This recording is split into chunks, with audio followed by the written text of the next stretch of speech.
Ils ont tout fait sauf le Boviduc. Ils sont dépêchés de mettre leur putain de goudron pour ouvrir la route le 17 décembre, qu'il y a une voiture qui s'est cassée la gueule, qui allait foncer le portail, pour le refermer le 12 janvier. Il n'y avait même pas de réverbère, il n'y avait même pas d'accotement stabilisé, il n'y avait rien du tout. Et c'était ce qui les intéressait, c'est vite de mettre le tuyau vite fait, c'est ni à faire ni à refaire le Boviduc. Tu vois? Donc ils m'ont menti. Ils sont servis, c'est tout.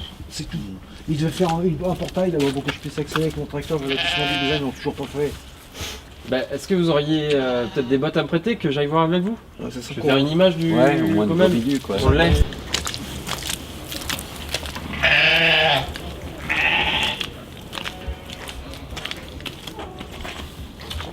Je passe. Hein.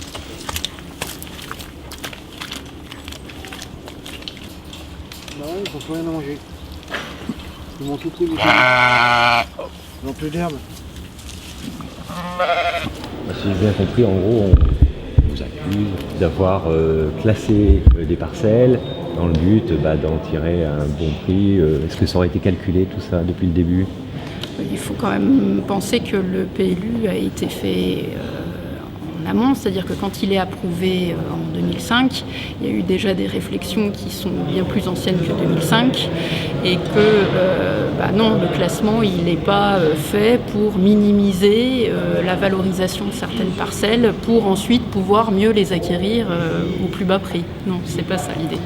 La décision est historique parce que c'est la première fois qu'un tribunal administratif est saisi en appréciation de la légalité des classements des terrains qui servent de référence au prix. Le fond du problème, il est simple. Le Grand Lyon est à la fois l'expropriant et celui qui fabrique les plans locaux d'urbanisme. Il dégrade la valeur des terrains en rendant les terrains inconstructibles.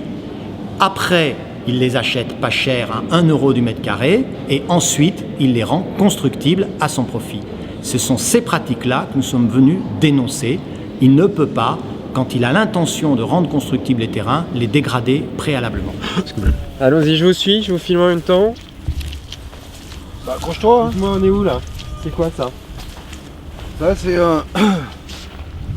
une pelouse synthétique qu'on a demandé pour faire passer les moutons. Quand on leur a demandé ça, ils ont éclaté de rire et tout, ils ont dit mais c'est pas possible. Mais j'ai dit bah si, parce que les moutons c'est pas des canards, ils battent pas dans la boue, c'est pas des cochons non plus.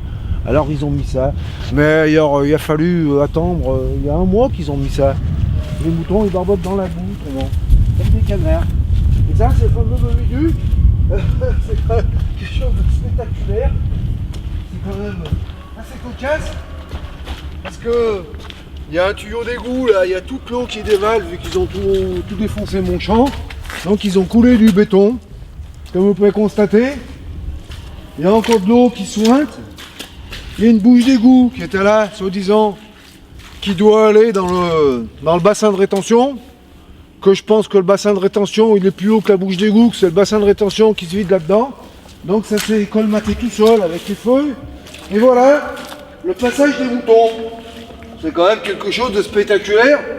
Et c'est quand même des têtes pensantes qui ont fait ça. Ils peuvent passer là vos moutons? Vous y arrivez? Bah je pense pas qu'ils vont passer dans la merde parce que de toute façon ça fait suffisamment longtemps qu'ils sont dans la boue. Mais venez voir. Venez voir. Je suis. Tués. Alors il y a les feuilles mortes là qui ont été ramenées par le vent, qui ont bouché la bouche d'égout. Vous voyez, il faut le travail.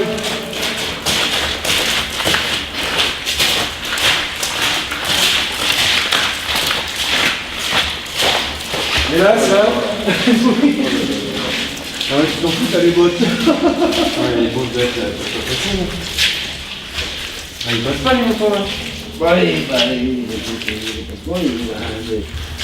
Ça c'est le travail de Roland Crimier. Roland Crimier, qui est maire de Saint-Ginaval. Bah, c'est beau. Hein. Ah, c'est vraiment réussi. Hein. Bah c'est normal, hein. Il faut bien, Alors, il n'y a pas de bouche d'égout là. Ouais, Ce que je te dis, ça fait la cuvette. D'accord. Donc une bouche d'égout ici, une bouche d'égout là-bas, Ouais. théoriquement. Ouais. Mais bon, regarde comme ça ravine là.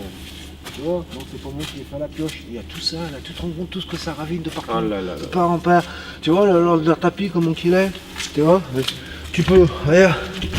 Encore ça a séché là, mais regarde. Tu peux filmer comment on s'enfonce. Il y a des moutons là-dedans. Regarde. Des technocrates, des gens du Grand Lyon. Ça c'est formidable, hein.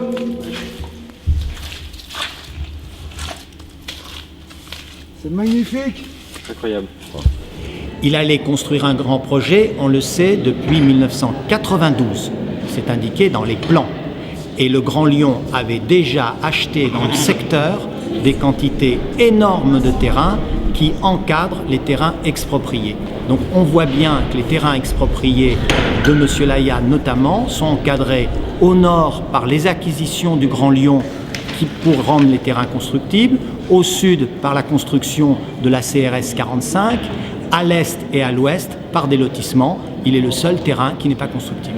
Il y a eu le summum quand le Grand Lyon a vraiment dévoilé, c'est vraiment dévoilé quand il a dit, quand son avocat a dit messieurs les juges, comment vous pouvez aujourd'hui faire appliquer cette décision alors que les travaux sont trop avancés aujourd'hui, on ne peut plus reculer.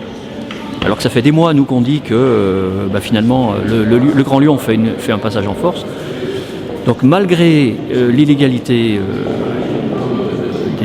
des travaux, ils ont avancé. Aujourd'hui, la route elle est pratiquement terminée. Ils n'ont pas hésité à saccager des terres agricoles, ils n'ont pas hésité à sacrifier une exploitation.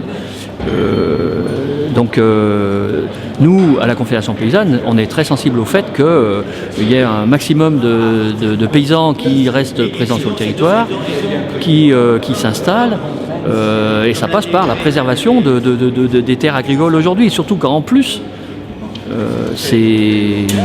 cette confiscation, elle se fait d'une manière illégale, quoi. Aujourd'hui, le Grand Lyon n'avait aucun droit à rentrer sur ces terrains pour faire les travaux, pour faire la route. On a organisé avec des armes extrêmement redoutables toute la spoliation des petites gens. Parce qu'évidemment, ça ne s'arrive jamais aux grandes propriétés foncières des bourgeois, etc. Ça arrive que sur des petites gens qui ont leur petit terrain issu de leur histoire familiale, quoi. Là, il y a déjà une rencontre qui a été faite à la mairie de Dessines pour que... donc ça avait été fait aussi au Grand Lyon. Mais le Grand Lyon, aujourd'hui, on n'a aucune réponse. Ils se foutent complètement de notre gueule. Ils ont une attitude... On a eu une réponse, là, il y a 2 jours, une réponse, mais où ils sont complètement méprisants. Démerdez-vous, c'est ça que ça veut dire. Donc on a rencontré aussi la mairie de Dessines. Évidemment, très sensible aux problèmes, etc. Il n'empêche que on nous avait promis que les surfaces de Philippe seraient compensées par d'autres surfaces, qu'on aurait des propositions. Aujourd'hui, on n'a toujours rien. Alors je passe par la route, Ah d'accord. je suis obligé de monter jusqu'en haut, je suis obligé de leur couper du pain, parce que c'est appétant et tout, donc ils aiment bien le pain. Ouais. Après je redescends, ça dure au moins 8 minutes. Et après je remonte avec les moutons, Et là-bas, c'est une grande parcelle, ça vaut le coup d'aller pour là-bas? et après je redescends, je fais 4 voyages. Et que je suis obligé de baliser la route, parce qu'il y a des voitures qui passaient. Alors je mettais des barrières, je mettais mon tracteur en travers. Et comment vous allez faire quand il y aura les bagnoles et... Je mettrai mon tracteur en travers. Ouais. Du coup, le moyen de défense, c'est-à-dire qu'il n'y a rien dans la partie des requérants. Malgré tout, aujourd'hui, le stade est là. Il avance, il continue, les procédures se poursuivent. Il y en a encore beaucoup. Il y en a encore un certain nombre. Après, on attend que la justice se détermine sur l'ensemble des contentieux qui ont été initiés par les opposants. Comment vous pouvez expliquer, on a entendu tout à l'heure devant la cour, que des maisons qui habitent dans le même secteur, sauf qu'elles ne sont pas forcément du même côté de la rue, comment il y a une, le prix s'est effondré en quelques années, et l'autre, elle a été vendue 3 fois plus cher. Comment, dans le même secteur, comment on peut expliquer ça en fait? Parce que justement, alors contrairement à ce qu'on nous disait, le zonage est différent, mais le zonage était déjà différent avant. C'est-à-dire que les parcelles dont on parlait, où ils ont dit qu'il y avait une baisse de ce montant, étaient classées dans un zonage différent. C'est une zone commerciale, mais avec une possibilité de l'autre côté de la rue, effectivement, d'avoir des habitations, d'avoir des possibilités de construction qui sont différentes, mais qui étaient déjà différentes avant. Et donc aujourd'hui, ces parcelles sont vendues, elles ont toujours une valeur qui est différente de celle d'en face parce qu'elles ne sont pas identiques. Certes, elles sont en face, mais c'est comme ça. À un moment donné, c'est vrai qu'on a un zonage qui... il y a toujours des limites. Donc il y a toujours un moment donné où d'un côté c'est un zonage et en face ce n'est pas la même parce qu'il faut fixer des limites. Là, on est dans la protection d'un droit de l'homme. Le 17e droit de l'homme de 1789, c'est le respect de la propriété privée. Personne n'a envie d'être dépossédé de ce qu'il possède à un prix en dessous de la valeur du marché. C'est ce qui a été redit au moment des lois de nationalisation.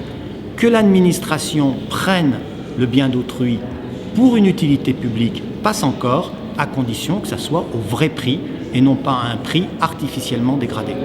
Parce que là, quand vous voulez amener vos moutons, vous pouvez plus... comment vous êtes censé faire normalement? Vous êtes censé prendre ce tunnel? Bah les moutons, oui. Bah, les moutons, c'est les moutons. Ça reste des moutons. Voilà. Donc ils ne veulent pas prendre le tunnel. Alors après, moi j'aimerais bien que tous ces têtes pensantes, là, bien pensantes du Grand Lyon, qui viennent pour essayer de faire passer les moutons, comme ça serait plus judicieux.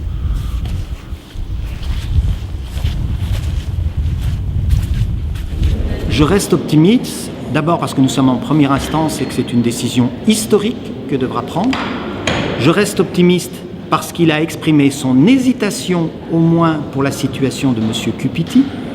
Il a eu beaucoup d'hésitation. Je reste optimiste parce que la théorie du contrôle restreint est une théorie purement jurisprudentielle qui n'a pas de fondement dans les droits de l'homme. Donc je reste effectivement optimiste dans cette affaire, car aujourd'hui, les choses sont extrêmement simples, notamment pour les terrains Laya. On prend 85% de terrain en plus parce qu'il coûte 1 € du mètre carré que les besoins de voirie. Si le prix augmentait, il est évident qu'on ne prendrait que les 15% de terrain nécessaires. C'est trop facile. Alors qu'il y a un projet de l'agence d'urbanisme de rendre ces terrains constructibles, c'est trop facile d'exproprier des gens à 1 € du mètre carré pour, à l'arrivée, construire. Et nous avons démontré par les antécédents du Grand Lyon. Vous m'avez entendu raconter l'histoire des époux Ponsard, qui ont un promoteur qui s'appelle M. Capelli. Il signe un compromis de vente. Droit de préemption du Grand Lyon. Il fait baisser le prix, comme il peut le faire. Donc obligé de vendre au Grand Lyon à un prix en dessous de son acquéreur. Et qu'est-ce que fait le Grand Lyon 6 mois après? Il revend au même M. Capelli avec une plus-value foncière. Ce sont ces pratiques que moi je considère que ce sont des pratiques de voyous. Et je pèse mes mots quand je dis que depuis 20 ans, 30 ans, au Grand Lyon, ce n'est pas que l'exécutif actuel, c'est les pratiques historiques du Grand Lyon qui se perpétuent dans le temps, d'organiser des spoliations de petites gens au profit d'intérêts privés.